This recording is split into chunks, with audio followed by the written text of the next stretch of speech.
किसी भी नई जगह पर प्रवेश करते हैं तो मन में कौतुक होता है।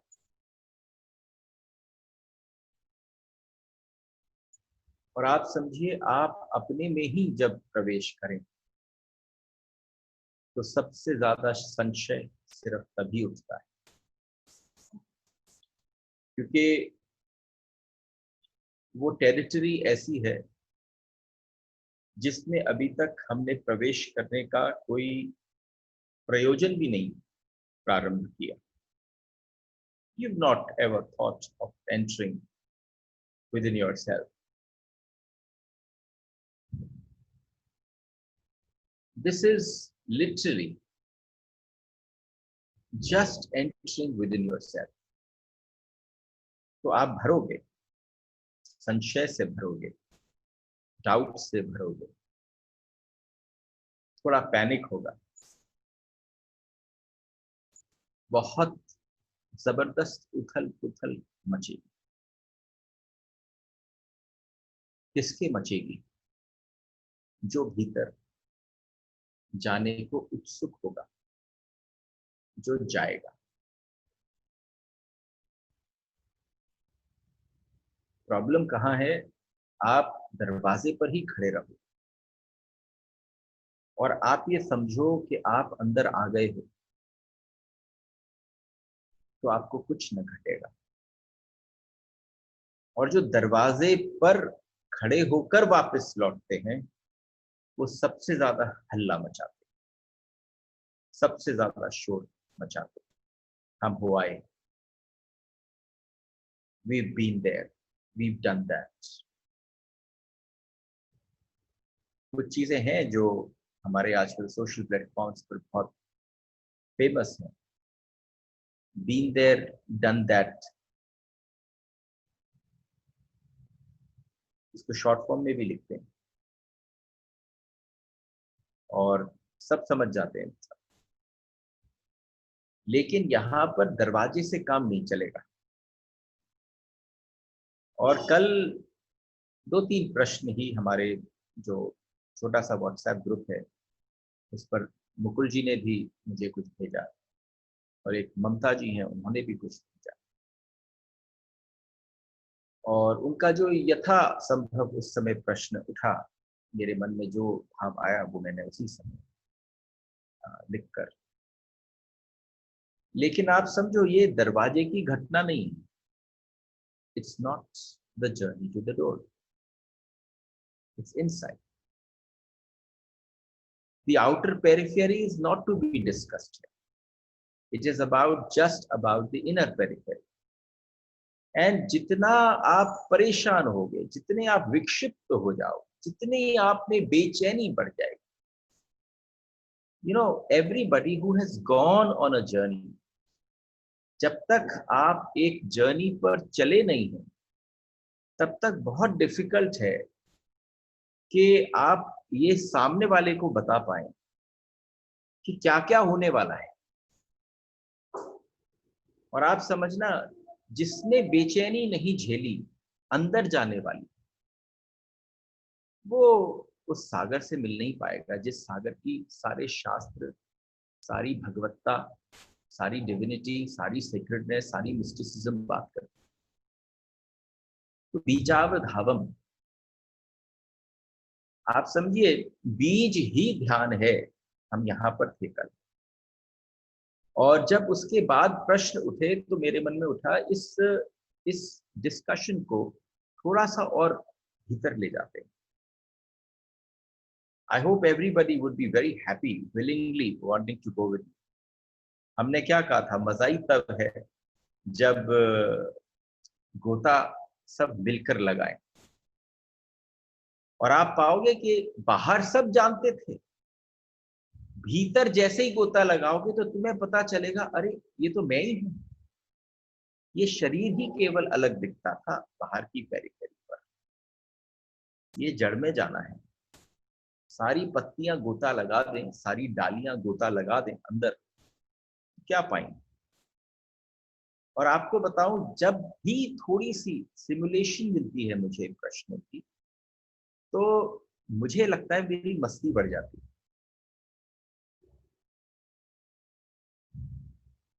मजा ही उसका है।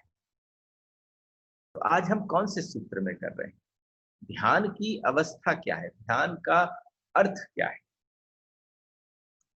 कितनी डेफिनेशंस कर लो तो भी ध्यान चूक जाता है।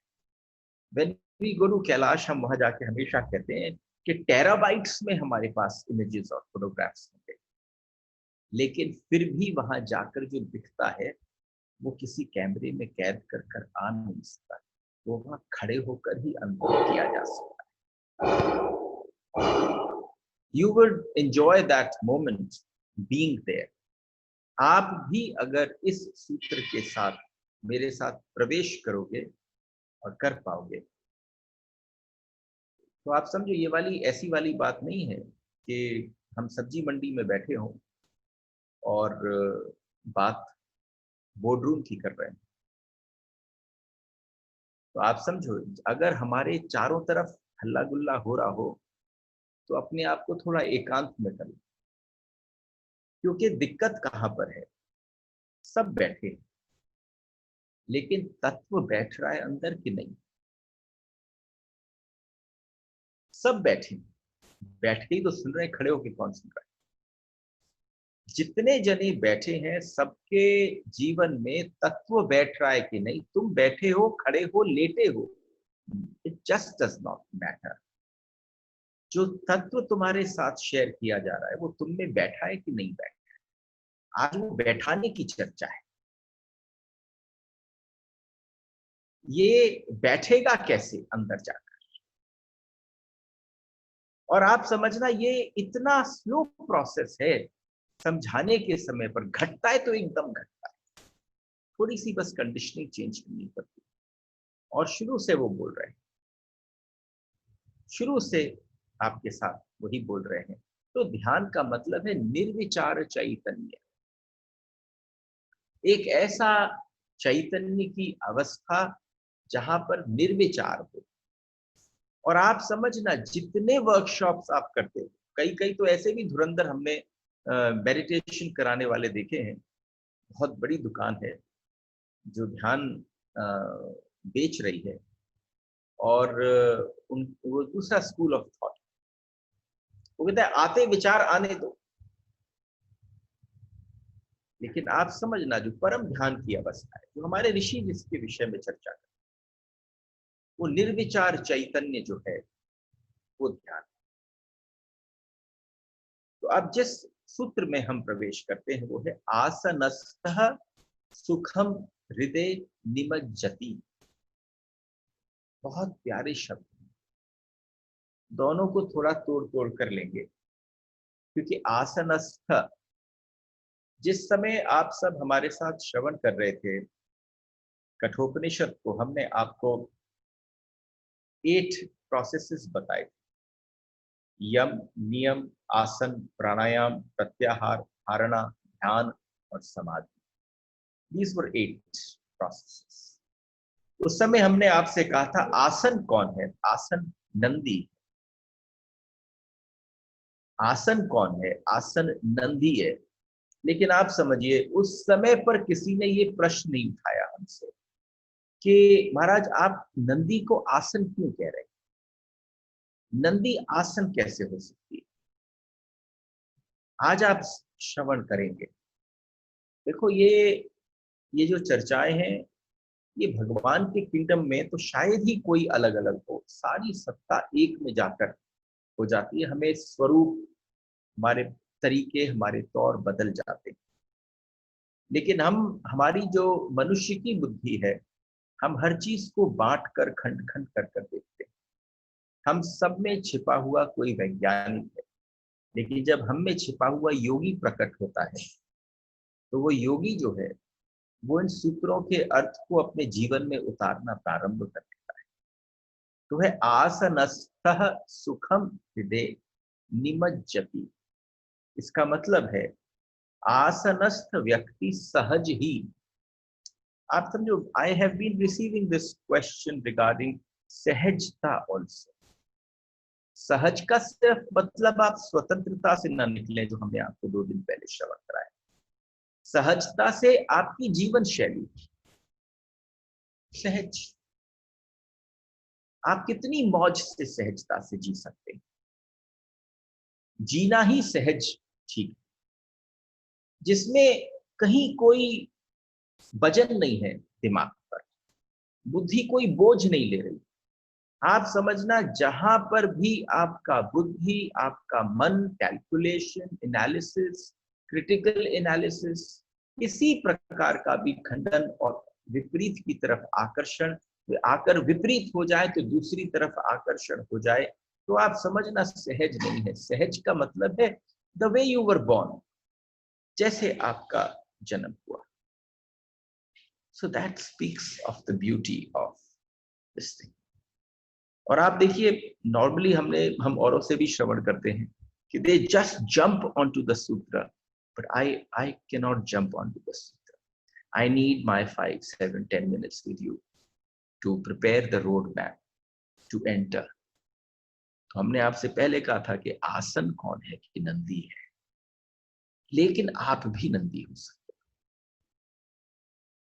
और आप नंदी ही नहीं, आप हो ही वो। नंदी तो आधारशिला है, नंदी से होके तो अगर आगे निकला जाता है, नंदी से होकर तो समाधि की तरफ जाया जाता है, ध्यान की तरफ जाया जाता है। तो अगर आपसे कहा जाए कि आसनस्थ कौन है, तो आसनस्थ जो है, इस सूत्र को भी स्नान करने जैसा सूत्र है। इसमें प्रवेश करें तो ऐसे न करें कि हमने सुन लिया और हो गई बात। क्योंकि आप समझिए, अगर किसी एक स्थान पर रुककर उस सूत्र में प्रवेश कर जाया जाए, तो उसका जो जो संबंध आपके साथ घटता है, जो फीलिंग आपके साथ वो सूत्र देकर जाता है, जो अनुभव आपको प्रतीत होता है, वो बहुत डिवाइन है। एक परंपरा है जापान में ज़ेन मॉन्क्स की।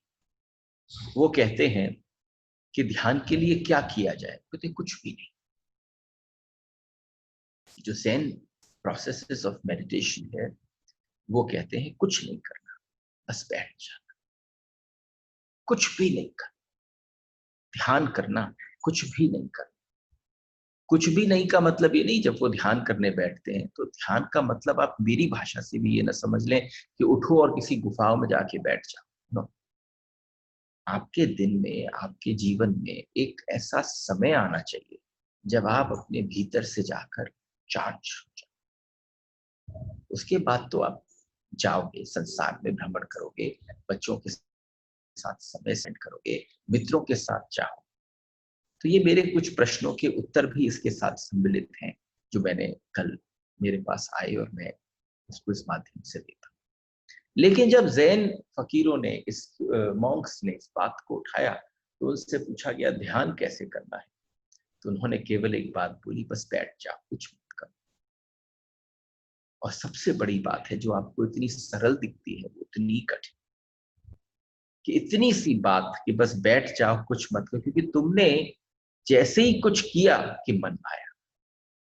जहां तुमने कुछ करने की सोची, अपने आप मन आ जाता है, पर आप नहीं जानते इस बात। क्यों? मन ही है, आप हो ही नहीं। समझना, अगर आप भी मौजूद हो और फिर जब आप कुछ करने बैठो और मन एकदम आ रहा हो, तो नहीं नहीं तेरी आवश्यकता नहीं है। लेकिन जब आप ही मन हो गए हो, तो रोकोगे किसको? This will definitely come out of experience. आप समझना, इसको कहा भी नहीं जा सकता। इसलिए नहीं कहा जा सकता क्योंकि अगर ये आपने शब्दों में कहा तो ट्रांसफर नहीं। अगर आप अनुभव से कहेंगे तो प्रतीति होगी उसकी। तो जैन फकीरों ने कहा बस बैठ जाओ, बड़ी मुसीबत हो, खड़े रहो, कुछ मत करो, बैठना बड़ा मुश्किल। आंख आपने बंद करी, आंख के बंद करते ही काम शुरू, दौड़ शुरू, भाग शुरू, सारी तस्वीरें शुरू। कौन सी पिक्चर मौजूद नहीं होती दुनिया में जो तुम्हारी आंख बंद करते ही प्रकट नहीं हो जाती?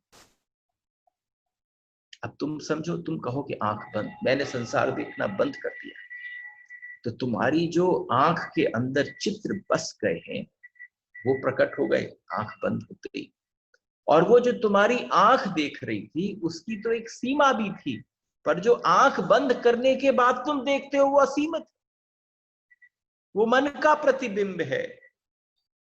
इतने विशाल, इतने बड़े बड़े हैं, शरीर बैठा दिखाई पड़ता है, मन भागता दिखाई पड़ता है। मन भाग रहा है, पूरे समय भाग रहा है।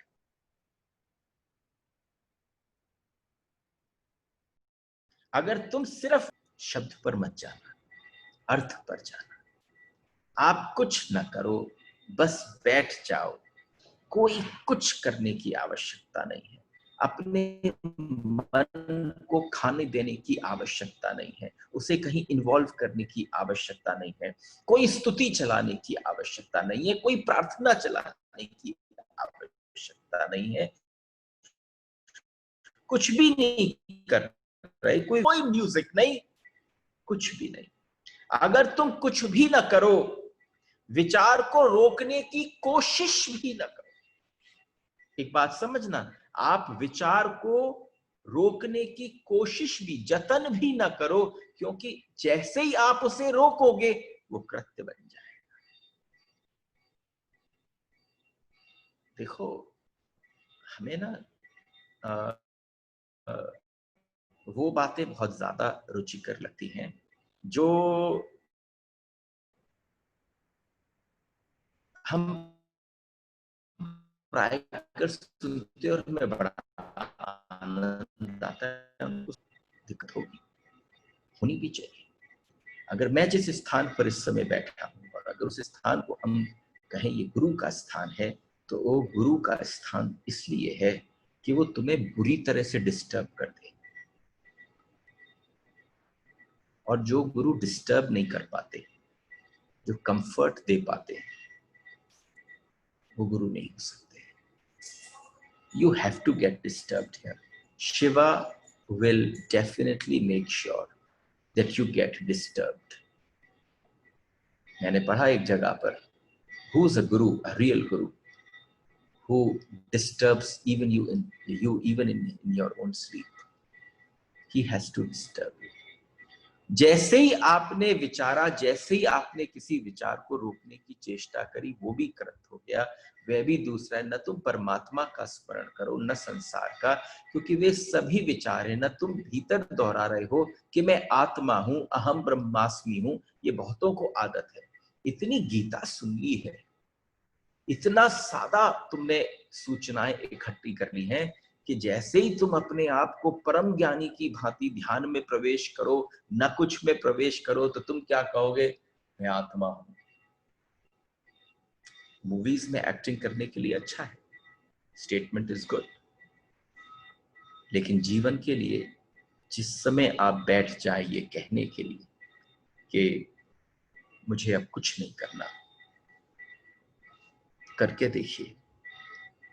आपके अनचाहे 24 घंटे आप कुछ ना कुछ कर रहे हो, एक बार चाहकर, आज्ञा देकर देखो, मलकियत प्रारंभ हो जाएगी। You would become your own master. I have learned it from such people. Everybody has their own journeys, and this is one very beautiful journey you must take in life. आप अभी के अभी दिन में कुछ नहीं, 10-20 मिनट एक बार ये कर कर देखो कि अब मैं कुछ न करूं। ये सारी बातें, आत्मा अमर है, मैं शरीर नहीं हूं, मैं ब्रह्म हूं, एक सेकंड, सब बकवास है। जिस समय तुमने एक बात धारण कर ली कि अब मैं कुछ न करूं, बस बिना कुछ करे बैठूं, तो बिना कुछ का मतलब है कि बस आनंद आ जाए। तुम उस बिना करने के सूत्र में प्रवेश कर जाओ। न विचार को कुछ करने दो, न मन को कुछ करने दो, न शरीर को कुछ करने दो, न तुम्हारी स्मृतियों को कुछ करने दो, न विचार को कुछ करने दो। तुम उस समय फुल स्टॉप लगा लो थोड़ी देर के लिए। तुम फुल स्टॉप ही तो नहीं लगा पा रहे हो। एक बार इसको करके देखो। और आपके जितने भी दोहराने बोराने पाठ जतन स्तुति कुछ नहीं हो रहा है। क्यों? क्योंकि वो सब आउटर पेरिफेरी पर है, उसका भीतर से कोई संबंध ही नहीं। कैसे बैठ जाओ तुम? जैसे कोई चट्टान बैठती है। एक बार अपनी दृष्टि में लाकर उस स्वरूप की झांकी को एक बार दर्शन करो। जब बैठते हैं वो अपने आप में आसनस्थ। This particular word where we have stuck ourselves, मैंने आपसे क्या कहा था कि कल यानी आज जब हम प्रवेश करें सूत्र में तो तुम्हें सबको शिव दिखने चाहिए, एक चट्टान की भांति। चट्टान कैसा है? पूरी तरह से बैठा हुआ है, कुछ भी नहीं मिल रहा है उसमें। चाहे बाहर झरने बह जाएं, चाहे बाहर पवन बह जाए, चाहे चिड़िया चहचहाए, लेकिन अगर चट्टान को देखो तो चट्टान पर कुछ नहीं होता। उस अवस्था को कहते हैं आसनस्थ। इस दशा के नाम को कहते हैं आसनस्थ। जापान में इसी अवस्था को कहते हैं zazen. The Japanese monk that used this particular term is called Jajen. उसके बाद बाहर कुछ भी घटता रहे। And this is a beautiful way to start living. एक 5 मिनट, 2 मिनट, 1 मिनट करके देखिए। चैलेंज है, और ये चैलेंज इतना ब्यूटीफुल है कि आपको ये समझ में आ जाए कि कुछ करने की आवश्यकता नहीं, बस बैठ जाओ। जैन फकीर कहते हैं इस विधि का उपयोग करना है आपको, इसको अपने जीवन में पल पल धीरे धीरे बढ़ाना है। देखिए कोई भी वर्कशॉप, कोई भी नई चीज आपकी दी जाती है वो बड़ी पागलपंती हो जाएगी कि कोई कहे बस इसको आज से साथ डालो, नहीं सक सकता। उसकी ड्यूरेशन, मात्रा बढ़ानी पड़ती है। आप जिम जाते हो तो आपसे क्या कहता है, नहीं नहीं पहले सिर्फ 5 सेट्स करना, पहले 2 सेट, 5 सेट, 10 सेट, उसके बाद शरीर तैयार होता है। इसी तरीके से धीरे धीरे है, ये एक प्रोसेस है। इस प्रोसेस के साथ इट इज सो रिक्वायर्ड। आपका ये सूत्र सरल दिखता है पर सरल है नहीं, ये कतई सरल नहीं है। क्योंकि आप समझना, अगर मैं आपसे कहूं कि आपको रोज नाचना है, सरल है। मैं आपसे कह दूं आपको रोज संगीत में मौज लेनी है, बहुत सरल है। आपको बहुत बात करनी है, बहुत सरल है।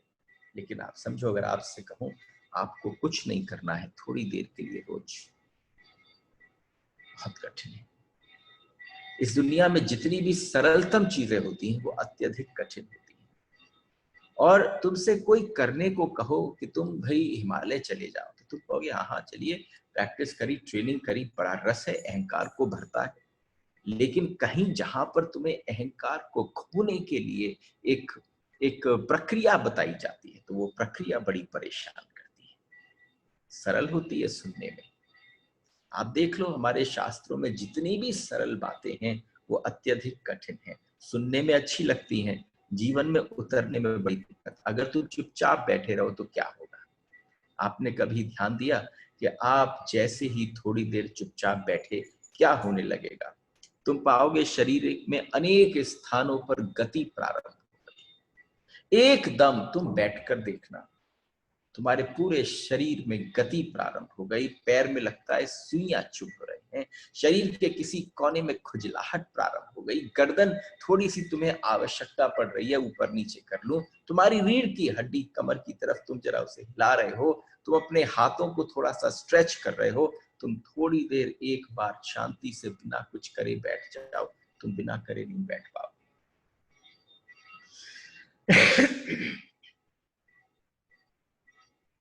संभव नहीं, क्योंकि जैसे ही तुम बैठोगे शरीर चीखेगा।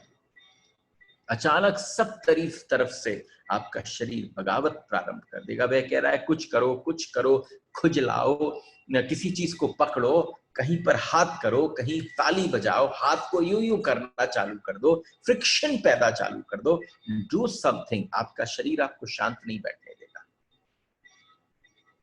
आप करके देखना। इस संसार में कृत्य के बल पर ही टिका है सब कुछ। आप कृत्य में प्रवेश करते हो, वो सब कुछ संसार इस पर टिका पड़ा है। और जैसे ही हम कृत्य से शून्य होते हैं, जैसे ही हम कृत्य से शून्य होते हैं, आप समझना संसार खोना चालू हो जाता है।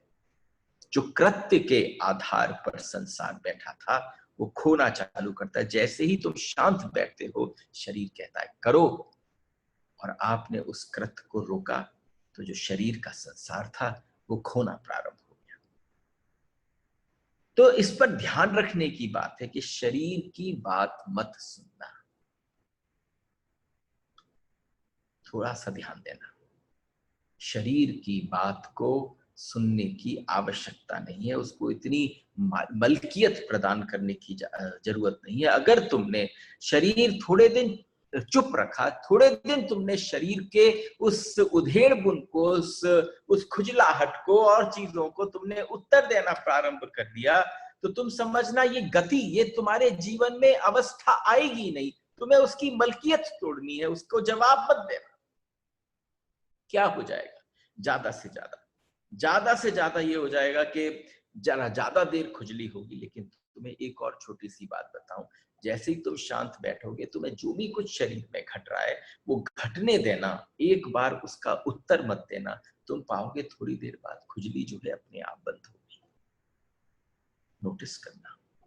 और जैसे ही वो बंद होगी, अगर तुमने पक्का ही ख्याल कर लिया कि यह शरीर मेरा गुलाम है, अब ये मेरी आज्ञा मानेगा, माननी पड़ेगी, फिर क्या घटित होगा कि मैं नहीं मानता, तुम अचानक पाओगे कि तुम्हारे को नॉर्मल बैठे थे तो शरीर जब तुम्हें बार बार अपनी तरफ आकर्षित कर रहा था तो आपके गले में खराश हो रही थी, आपके गले में खांसी मच रही थी। लेकिन आपने शरीर की मलकियत खत्म करी तो आप पाएंगे कि गला भी सही हो गया।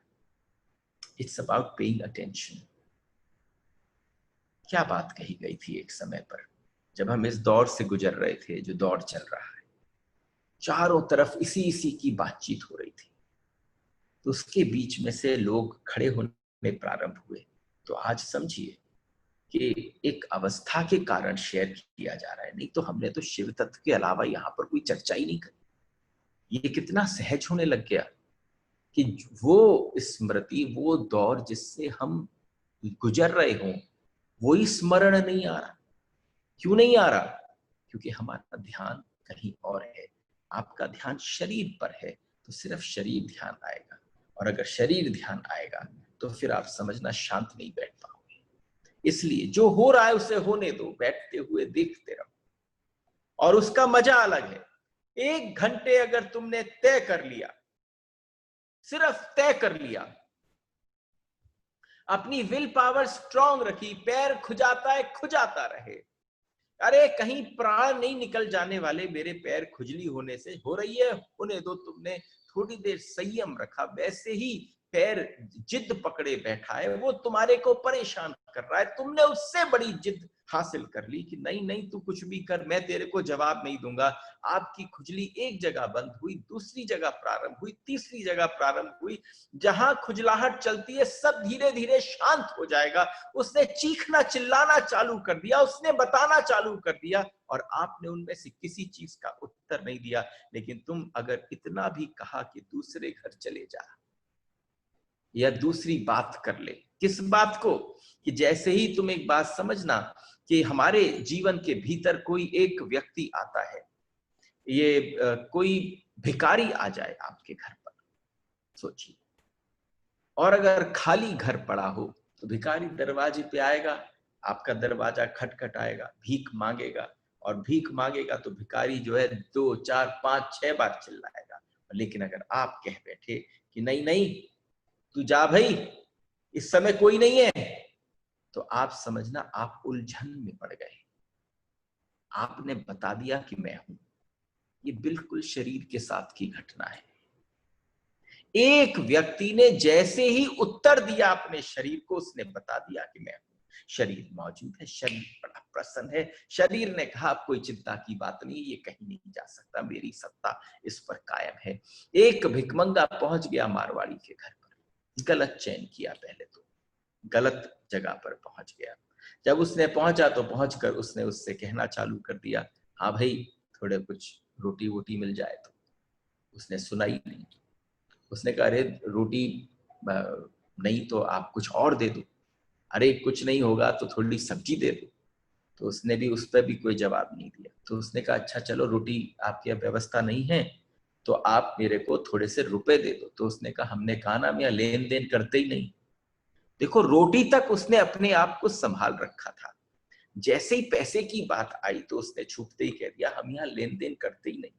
उसने कहा ठीक है, आप पैसा नहीं देना चाहते, कोई थोड़ा सा कपड़ा वपड़ा आपके यहाँ पुराना पड़ा होगा वो मेरे को दे दो। उन्होंने कहा कह दिया ना यहाँ कुछ भी नहीं है।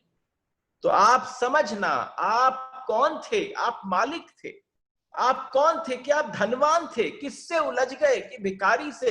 भिखारी ने छूटते ही क्या कहा कि अगर तेरे पास न रोटी है, न तेरे पास पैसा है, न तेरे पास कपड़ा है, तो फिर तू यहां क्यों रह रहा है? चल मेरे साथ हो जा, दोनों मिल बैठकर मांगेंगे और खाएंगे। बिल्कुल ऐसा है आपका शरीर के साथ उलझना। उलझो ही मत, बहुत उलझ लिए। ये उलझन ही तो है कि जब कोई मार्ग दिखता है, जब कहीं कोई सूचना आती है और आपका मंथन प्रारंभ होता है, वो मंथन आपका जब मन देखता है भीतर, बिना जड़ का मन जब उस मंथन में अपने आप को भंवर में पकड़ा हुआ पाता है कि गया गया गया गया, तो वो अपने आप को पकड़ता कैसा है कि आपके जीवन में मनोमंथन प्रारंभ हुआ और उस मनोमंथन के विषय में उस प्रश्न, उसने मन ने कहा क्या करूं, मन ने और एक चाल लगाई, आपके उस मनोमंथन के ऊपर उसने एक प्रश्न पूछ दिया, जो ये हो रहा है ठीक है कि नहीं है? जो आपके साथ घट रहा है, जो हो रहा है, आप बताओ जरा, इसकी सच्चाई तो जान लो। तो जहां पर वो मनोमंथन की गति उठ रही थी, मन ने दूर बैठकर आपके ऊपर प्रश्नों के जाल फेंके और तुम पकड़े गए। मंथन बंद हो गया, फिर से मन हावी हो गया, उसने तुम्हारे ऊपर अपने प्रश्न थोप दिए। अब तुम पहले प्रश्नों का उत्तर लेने जाओ, तब तक मन और प्रबल हो जाएगा।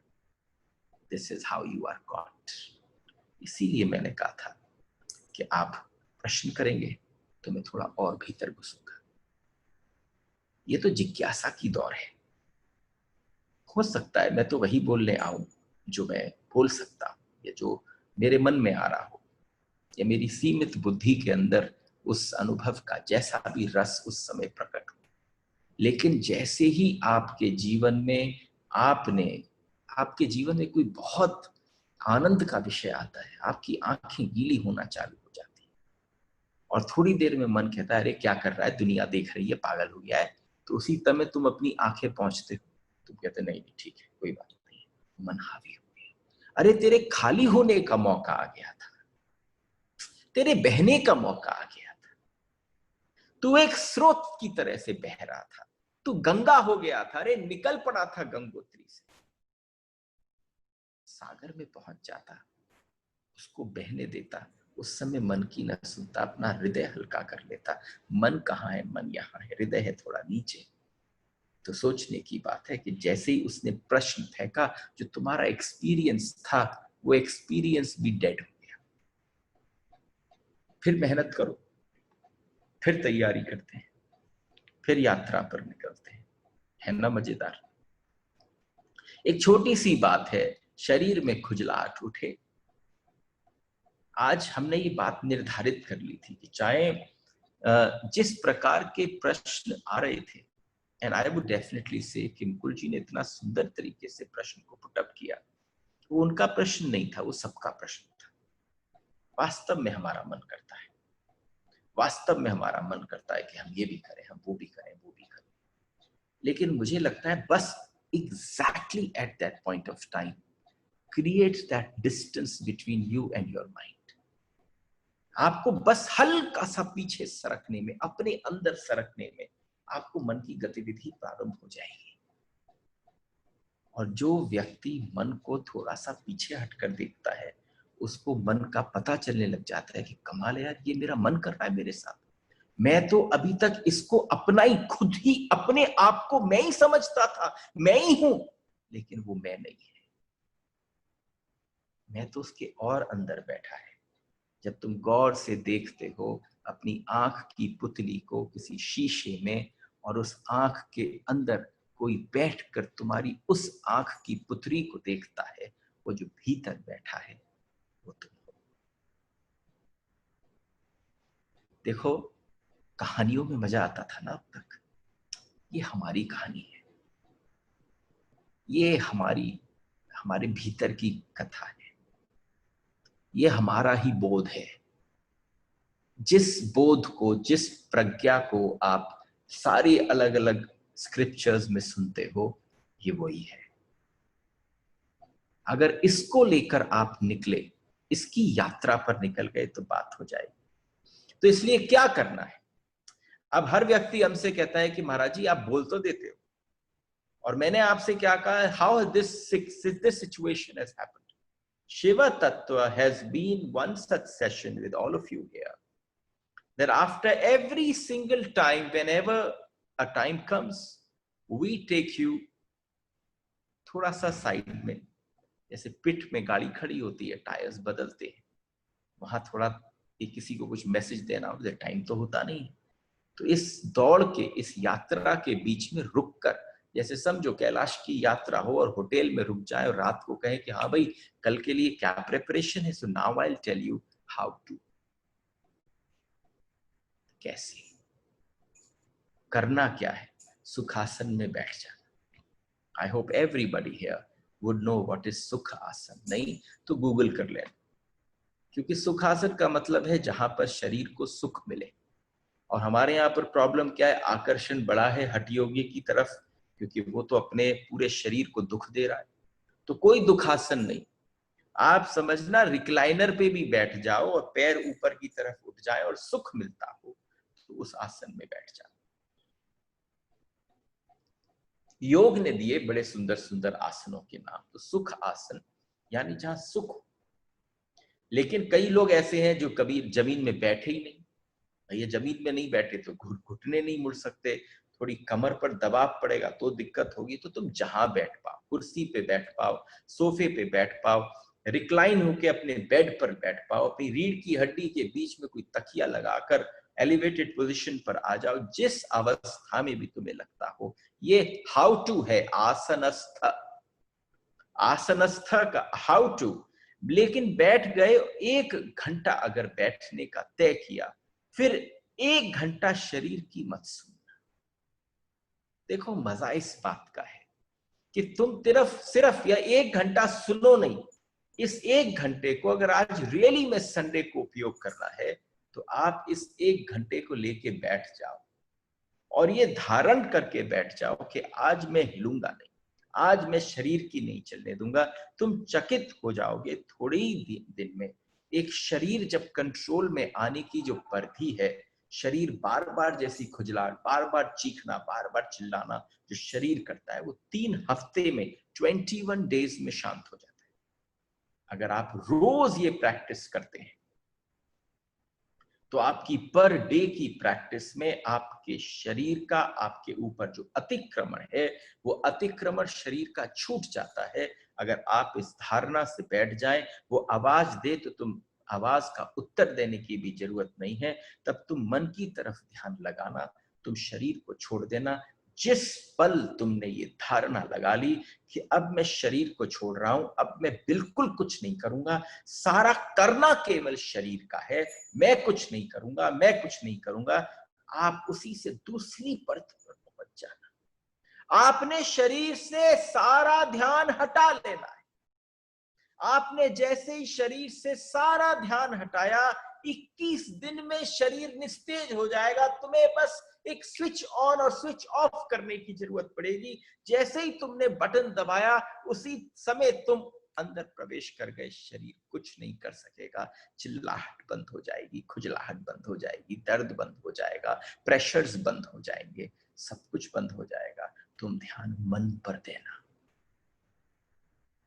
कल मैंने कहा था मन पर मत देना, लेकिन ये प्रोसेस दूसरा है, पूरा सुन लो। क्योंकि नहीं तो क्या होता है, मेरे वो ही शब्द पकड़ लिए जाते हैं कि आपने कहा था शरीर छोड़ दो, अब मन पर ध्यान करना। लेकिन शरीर के बाद का जो तल है, सबसे बाहर शरीर है, फिर मन है। अब आप केवल मन पर ध्यान देना, मन की तरफ उतना ध्यान देना कि ये अब मैं शरीर से हट गया हूं। अब जो आपने शरीर के साथ किया वो ही मन के साथ करना है। अब मन को जानकर, मन की गतिविधि को जानकर मन पर ध्यान नहीं देना है। पहले शरीर को जाना, शरीर में रहे, शरीर से बगावत नहीं करी, शरीर को जो उसको करना था किया, उसको उत्तर नहीं दिया, उसके साथ एक नहीं हुए, उससे हटे भीतर की तरफ। तब तुम मन की तरफ ध्यान कतई मत दे देना। केवल जानना कि ये मन है, ये करता है। अभी मन के साथ उलझना ठीक नहीं है। अभी अभी तुम नए हो, अभी अभी तुमने तैयारी सीखी है, अस्त्र शस्त्र तैयार नहीं हुए। यहाँ कोई काटने पीटने वाले अस्त्र शस्त्र नहीं है, केवल उसके साथ एकत्व होने वाले अस्त्र शस्त्र हैं। वो एक नहीं होना है। पहले शरीर को शांत हो जाए, और जैसे ही शरीर, तो जिस दिन तुम पाओ कि शरीर के सारे उपद्रव शांत हो गए, वो बैठने को राजी हो गया, यात्रा आधी पूरी हो गई। आधी से भी ज्यादा अगर देखा जाए तो शरीर की यात्रा बड़ी गहन यात्रा है। इस यात्रा से भी लोग अंदर की तरफ नहीं जा पाते। उस यात्रा, क्योंकि मन भी शरीर का हिस्सा है, उस मन से भी भीतर की तरफ आना, उस मन से भी अंदर की तरफ आना है। अगर पूरा शरीर बैठने को राजी हो जाए, अब यह हिस्सा देर बगावत नहीं कर सकता है। अगर पूरा का पूरा आप बैठकर हो जाओ, शरीर की बगावत अपने आप शांत हो जाए, तो तुम्हें आश्चर्य होगा कि जब पूरा शरीर आसनस्थ हो गया तो ज्यादा देर नहीं लगेगी, भटक नहीं पाएगा, वो भी बैठ जाएगा, वो बिल्कुल शांत हो जाएगा, वो बिल्कुल ऐसा निस्तेज हो जाएगा, क्योंकि उसने उस चट्टान के रूप को धारण कर लिया है शरीर ने। आप जब शिव को देखते हो, जब आप कैलाश को देखते हो, वो बैठे हुए ही हैं, लेकिन उनका बैठना भी कैसा है कि बिल्कुल चट्टान युक्त। बाहर सारी गतिविधि उठती है, पर चट्टान न हिलती है न डुलती है। थोड़ी समझने की बात है। शरीर को आसनस्थ कर लेने का अर्थ है शरीर के सब उपद्रवों का शांत हो जाना। शरीर को आसनस्थ, शब्द इज आसनस्थ, सारे उपद्रव शांत हो जाना। अब तुम ऐसे बैठते हो जैसे अशरीरी हो, शरीर नहीं है, शरीर का पता ही नहीं चलता, बस तुम बैठे हो।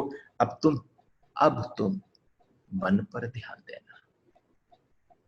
अब आवश्यक है कि आपकी यात्रा मन पर जाए, और मन की प्रक्रिया भी वही है, केवल वही प्रक्रिया है। मन की प्रक्रिया यानी आपने पहले केवल शरीर के तल पर, यानी सारे, देखो हमारे घरों में कहाँ दिक्कत होती है, कन्फ्लिक्ट्स कहाँ होते हैं। आप सबसे बगावत ले लेते हो एक ही बार में। जो व्यक्ति लड़ने में माहिर हो जाए, वो सारे अपने एरियाज खोल देता है, और जब वो सारे एरियाज खोल देता है तो सारी तरफ से युद्ध और सेना अंदर आनी चालू हो जाती है। लेकिन अकलमंदी किस बात की है कि अगर आपने कोई ऐसा आंतरिक व्यवस्था को सही करना है, तो सबसे पहले अपने शत्रु का टारगेट किया, अभी शरीर पर ध्यान देना है, पूरे शरीर के साथ गुजरे, शरीर के उपद्रव शांत किए, अब दूसरे वाले शत्रु पर आए। मन पर प्रक्रिया वही है, उसकी सुनना मत, प्रतिक्रिया मत दिखा देना। मन में विचार चले, तुम ऐसे देखना जैसे तुम तटस्थ हो, जैसे तुम्हारा कोई लेना देना नहीं है। ये विचार चल रहे हैं मन में, बहुत दूर हैं, उससे तुम थोड़ा सा पृथक होकर देखना। जहां आप हल्के से पृथक हुए, जहां आप मन से पीछे हुए, जैसे रास्ते पर शोरगुल चल रहा हो और जैसे आकाश में बादल चल रहे हो, तो आप समझना आकाश में बादलों के होने से कोई घटना नहीं घटती। ये मन भी बिल्कुल बादल की भांति है। अगर आपके जीवन में भी मन बहुत उथल पुथल करने की चेष्टा करता हो, तो उसके पीछे तटस्थ हो जाना आकाश की भांति, क्योंकि तुम्हारे भीतर आकाश है, मन केवल बादल है, केवल मन बादल है। पहले शरीर को शांत हो जाने देना, पहले शरीर शांत, धीरे धीरे शरीर, कोई जैसे आपसे मैंने कहा कि 3 वीक्स का टाइम लेता है और मन को शांत होने में 3 महीने का समय लगता है। 3 वीक्स में शरीर, उसकी शक्ति इतनी प्रबल नहीं है, लेकिन ये मैंने आपको बोले जो प्रैक्टिस में है। कभी कभी मन को शांत होने में 6-6 महीने, साल साल भर लगता है, क्योंकि ये डिपेंड करता है कि आप अपने मन को कितना बल दे चुके हो। अब उसके साथ वापस आने में बहुत कष्ट होगा। क्यों? क्योंकि आप अपने सही काम के ऊपर भी प्रश्न उठाओगे, आपके साथ कुछ घटने लगेगा तो भी आप प्रश्न उठाओगे, और जब आप प्रश्न उठाओगे वो प्रश्न बहुत गहरे होंगे, क्योंकि वो आपको कचोटेंगे कि ये मार्ग सही है, कहीं मैं गलत तो नहीं कर रही, या मैं कर रहा, कहीं ऐसा तो नहीं है कि जो मैं अभी तक जिसको सही मानकर करती थी, ये सही और गलत की बात नहीं है, ये दोनों से ऊपर उठने की बात है। उसके बाद जो आपसे घटेगा वो वह होगा जो घटना चाहिए, उसको सहजता कहते हैं, वो सहजता है। उसके बाद जो फलित होगा वो सहज होगा। मन से लड़ना मत, दबाने की कोशिश भी मत करना, विचार आए, विचार भी मत करना, विचारों को बल मत देना, विचारों के साथ एक मत होना, क्योंकि ध्यान रखना यह भी विचार है कि मुझे विचार ना आए, यह भी विचार है कि देखो ये विचार आ रहे हैं, अब मैं क्या करूं। जैसे ही व्यक्ति इसमें पड़ता है, और जहां पर भी तुमने सहारा ले लिया अगर किसी बात का, तो मन जारी रहेगा। मन न मालूम कितने तरीके से तुम्हारे पास आने की चेष्टा करेगा, और तुम्हें शायद पता भी ना हो, कभी तुमने कल्पना भी ना करी हो कि मन तुम्हारे पास कैसे आ सकता है। मन की अवस्था है। तुम लड़ना ही मत, क्योंकि लड़ने का मतलब है तुम राजी हो गए। इसलिए बहुत बड़ी समस्या है, किसी व्यक्ति को एक मार्ग पर ले जाओ और उससे कहो लड़ना नहीं, लेकिन वो कॉन्स्टेंटली लड़ रहा है। क्यों? उसकी थॉट जो है वो कहे, come on now, this person can not be correct, he is giving me a different path, मैं इस बात की पथिक नहीं हूं। क्यों नहीं हूं? क्योंकि मैं तो चाहती हूं ये ऐसे होना चाहिए था। मैंने आपसे क्या कहा? न सही को सोचना, न गलत को सोचना, दोनों से उठना, सहजता में प्रकट हो जाना। उसके बाद जो घटेगा वो होगा जो सहज होगा। हर परिस्थिति में वो घटता है जो सहज है। और सहज क्या है? जो उसकी मर्जी है वो सहज है, घटती ही उसकी मर्जी है। मुश्किल होगी क्योंकि पुरानी आदतें हैं, सदा की आदतें हैं, उसके साथ प्रक्रिया करने की, बातचीत करने की, उत्तर देने की। धीरे धीरे तुम सिर्फ देखते देखते एक दिन उस घड़ी में आ जाते हो जब तुम सिर्फ बैठे हो और कुछ भी ना हो रहा है, न शरीर कुछ कर पा रहा है, न मन कुछ कर पा रहा है, न मन में कोई गति है, न कोई कृत्य है, न कोई विचार है। और जिस समय शरीर और मन दोनों शांत हो जाए, उस अवस्था को आसनस्थ अवस्था। एक बात सोचना, जैसे ही मैंने कहा, जिस समय न मन न शरीर, तुम्हें एकदम ऐसा अनुभव नहीं फील होता जैसे साक्षात शिव प्रकट हो रहे? क्योंकि उनको अगर देखते हैं तो न मन है न शरीर है, कुछ गति नहीं कर रहा है, कोई दृश्य सामने नहीं आ रहा है, वो आसनस्थ है। वो आसनस्थ हैं तो आप समझना उनके पास कौन जा सकता है, उस सामीप्य को, उस सायुज्य कौन प्राप्त कर सकता है? जिसके जीवन में आसनस्थ की अवस्था आ गई, जो आसनस्थ हो गया। तो आसन का अर्थ कोई बड़े योगासन को साधने से नहीं है। ये मत समझ लेना कि कोई आसन की बात हो रही थी तब हमने कहा कि ऐसा करना पड़ेगा, कोई साधने की बात। लेकिन अगर तुम योगासन करते हो तो तुम्हें सहायता मिल जाती। अगर तुमने थोड़ा बहुत योग में थोड़ा बहुत ध्यान किया होता तो तुम्हें आसान हो जाता। लेकिन यहाँ तो सारे नए अगर आए हैं तो थोड़े प्रोसेस से गुजरना पड़ेगा। और मैं कहाँ जा रहा हूँ? You can always be in touch with me, you can always come and से ये यहां दिक्कत हो रही है, ये शरीर की इस हिस्से पर हो रही है, ये कैसे हटनी चाहिए। तो आप ये समझिए यही सबसे बड़ी आवश्यकता है कि जिस समय पर ये घट रहा हो आप अपनी उसको समझ पाओ, आपको पता चल जाए।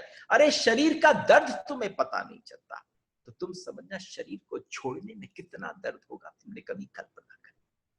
शरीर का चुटपुट चोट तुम्हें परेशान कर जाती है, और जब पूरा शरीर तुम्हें छोड़ना हो, उसकी गतिविधि उसके कृत्य को तुम्हें नकार देना हो, तो वो कितनी बड़ी श्रम की आवश्यकता है। लेकिन वो श्रम ही विश्राम है, वही आसन है, वही अवस्था है। अगर सिर्फ बैठना ही शुरू कर दो, सिर्फ बैठना ही सीख जाओ, सिर्फ बैठना तैयार हो जाओ कि मैं तैयार हूं बैठने को, वो परम आसन है। कोई जरूरत नहीं है किसी प्रकार से सुख से बैठ जाओ, शरीर को आराम दो। इस मामले में कहीं कोई दूसरी धारणा मत लेना कि किसी ने कह दिया शरीर को परेशान करो, क्योंकि तुम्हारा विपरीत की तरफ बड़ा आकर्षण है। मैं हमेशा जब हमारे ब्रज में हमारे पास कोई वैष्णव या कोई भी आते हैं तो हम उनसे कहते हैं कि जो आराम से नहीं रहा वो कभी दूसरे को आराम नहीं दे सकता। जिसको खुद खाने का शौक नहीं है, जिसको सच में टेस्ट का नहीं पता, वो सामने वाले को कभी अच्छा भोजन नहीं खवा सकता। तो आपको पता होना चाहिए आपको क्या चाहिए। अगर आपको आराम से ही प्रशस्त होना है मार्ग, तो पहले सुख दे देना, क्योंकि उसके बाद शरीर पर ध्यान उस दुख के कारण नहीं होना चाहिए। पहले मन का ऊहापोह मचाएगा, शोर करेगा, हल्ला करेगा, परेशान करेगा, तुम्हें विक्षिप्त कर देगा, परेशान कर देगा। इसलिए बहुत सारे लोग जब हम मेडिटेटिव वर्कशॉप्स करते हैं, जब ले जाते हैं कहीं और ध्यान कराने के लिए, तो हमसे लोग क्या कहते हैं, सामने बैठ के जैसे ही ध्यान करना चालू हुआ, आपको पता है बहुत ज्यादा मुश्किलें बढ़ गई मेरी। इस भाव को क्या कहा जाता है? अरे कौन सी मुश्किल बढ़ गई? अब तो जिस नाद को कहते हैं वो है तुमुल नाद। तुमुल नाद का मतलब क्या है? First feeling after meditation. आपके ध्यान में प्रविष्ट होने के साथ ही जो सबसे पहली फीलिंग, जो बेचैनी की, अशांति की आपके भीतर आती है, आप कहते हैं अब तक सब कुछ ठीक था, कुछ फर्क नहीं पड़ रहा था, लेकिन जब से ध्यान करना प्रारंभ किया तब से बहुत समस्या शुरू हो गई।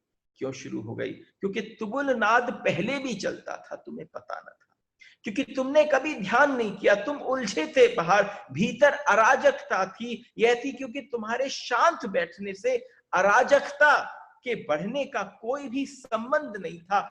घट सकती थी, लेकिन तुम इतने उलझे थे कि बाहर सारा ध्यान बहिर्मुखी था। बाजार, दुकान, धन, वैभव, पद, ऐश्वर्य सब बाहर था। जहां उस सबसे तुम भीतर आए, तुम्हारी परेशानी प्रारंभ हो गई। तो पहली बार जो ध्यान में प्रवेश करता है, पहली बार जो अपने शरीर के साथ व्यायाम और वर्जिश करता है, आप देखते हो उसके शरीर पूरा टूट टूट करके क्या पागलपन की तरह से दर्द घटता है, फिर वो धीरे धीरे शांत होता है। ऐसे ही तब होता है जब कोई वास्तविक ध्यान करता है। ध्यान का अभिनय नहीं, हम अभिनय तो बहुत कर चुके हैं। ध्यान का अभिनय नहीं, ध्यान। जब कोई व्यक्ति वास्तव में ध्यान करने बैठता है तो उसके साथ जो चलता है, और सबसे बड़ी बात है कि हमारे जीवन में हम हर चीज जिससे अपेक्षा रखते हैं, जिससे हमारे को उपेक्षा रखते हैं, एक अपेक्षा और उपेक्षा संग संग चलती है। जरा ध्यान करने की आवश्यकता है। आप हर चीज से कोई ना कोई अपेक्षा रखते हैं, और जब आपकी उपेक्षा होती है तो दर्द होता है। एक छोटी सी बात है, एक ही ध्यान रखने की है कि मन से सब अपेक्षा छोड़ देना। सबसे बड़ी अपेक्षा एक व्यक्ति मन से रखता है। अपेक्षा रखी तो उपेक्षा न कर सकोगे। अपेक्षा रखी तो उपेक्षा न कर सकोगे। अपेक्षा छोड़ दो, कोई आशा मत रखो, कोई आशा नहीं। जिस दिन आपने मन की बैसाखी को उतार कर फेंका, तटस्थ हो गए, कितना ही कठिन सरल हो जाए। अगर तुम बैठते हो, आज नहीं कल, कल न होगा परसों, तुम इसकी चिंता मत करना कब। एक बार तुमने शरीर को छोड़ा, मन को परिधि पर ले आए और तुम अवस्थित हुए, उस दिन शिव कहते हैं तुम आसनस्थ हो गए। आज के सूत्र को आसनस्थक ही रखते हैं। इसको स्टैब्लिश कैसे करना है कल बताएंगे। राधे राधे।